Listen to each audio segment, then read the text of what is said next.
ಮಕ್ಕಳು ಯಾವುದೋ ಕೋಣೆಗೆ ಕೂತು ಮಗು ಓದಾಕತ್ತದ, ನಾವು ಟಿವಿ ಹಾಕೊಂಡ ಯಾವುದೋ ಸೀರಿಯಲ್ ನೋಡ್ತೀವಿ, ಫಿಲ್ಮ್ ನೋಡ್ತೀವಿ ಅಂದ್ರ ಮಗನ ಆಸಕ್ತಿ ಎಗಡೆ ಹೋಗ್ತೀವಿ, ಆಸಕ್ತಿ ಎಗಡೆ ಹೋಗ್ತದ. ನಾವು ನಮ್ಮ ಹವ್ಯಾಸಗಳನ್ನ ನಾವು ಚೇಂಜ್ ಮಾಡ್ಕೊಳ್ಬೇಕಾಗಿದೆ. ಮೊದಲಿಗೆ ಮಕ್ಕಳಲ್ಲಿ ಏನ್ ಬಯಸಾಕತ್ತೀವಲ್ಲ, ಪೇರೆಂಟ್ಸ್ ನಾವು ಅದನ್ನ ಏನ್ ಮಾಡ್ಬೇಕಾಗಿದೆ, ನಾವು ಬದಲಾಯಿಸ್ಕೊಳ್ಬೇಕಾಗಿದೆ.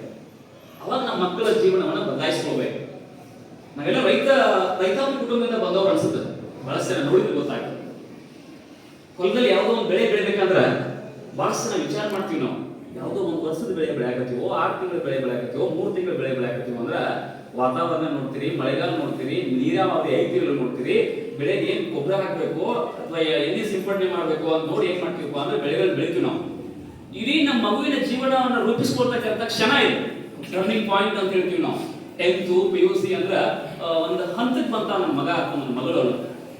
ಈ ಸಂದರ್ಭದಲ್ಲಿ ನಾವು ಎಂತ ಒತ್ತಡ ಹೇಳಬೇಡ, ನಿನ್ ಕೈಯಿಂದ ಆಗ್ತದ, ನೀನು ಓದ್ತಿ, ಖಂಡಿತವಾಗಿ ನಿನ್ ಕೈಯಿಂದ ಆಗ್ತದ, ಪ್ರಯತ್ನ ಮಾಡೋ ಮಗನೇ ಅಂತ ಹೇಳ್ಬೇಕಾಗಿದೆ, ಬೆಂಟ್ ತಟ್ಟಬೇಕಾಗಿದೆ.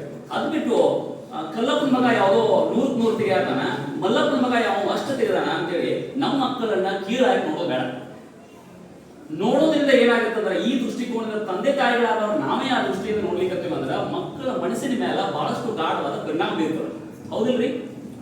ನೋಡಾಗ್ತದ ಮಗುವಿಗೆ, ಎಲ್ಲಿ ನನ್ನ ತಂದೆ ತಾಯಿ ಆಸೆಯನ್ನು ಈಡೇರಿಸಕ್ಕೆ ಆಗುವುದಿಲ್ಲೇನೋ ಅನ್ನೋ ಭಯದಲ್ಲಿನ ಓದೋದಲ್ಲಿ ತಪ್ಪು ಓದಲಿಕ್ಕೆ ಶುರು ಮಾಡಿಬಿಡ್ತಾನೆ.